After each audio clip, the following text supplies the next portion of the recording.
धोंडू खरातची पत्नी कल्पना खरातच्या अटकपूर्व जामिनावर आज सुनावणी होतीये। शिर्डीतील जमीन फसवणूक आणि अवैध सावकारी प्रकरणात कल्पना खरात आरोपी आहे। अटक टाळण्यासाठी तिने राहता न्यायालयात अटकपूर्व जामिनासाठी अर्ज केलाय। जामीन नाकारावा यासाठी शिर्डी पोलिसांनीही कोर्टात विनंती अर्ज केलाय। पत्नी कल्पना खरात हिच्या अटकपूर्व जामिनावर आज राहता न्यायालयात सुनावणी पार पडते। शिर्डीतील जमीन फसवणूक आणि अवैध सावकारी प्रकरणात कल्पना खरात ही देखील आरोपी आहे।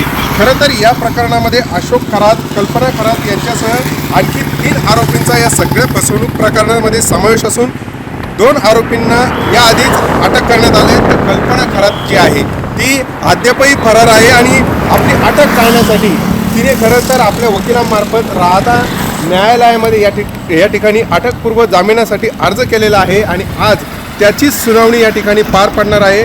खरं तर कल्पना खरात हिच्या अटकपूर्व जामिनाला शिर्डी पोलीस विरोध करणार आहेत अशी माहिती सूत्रांनी दिलेली आहे आणि तिचा जामीन नाकारावा यासाठी शिर्डी पोलिसांनी कोर्टात अर्ज केल्याची देखील माहिती सूत्रांनी दिलेली आहे।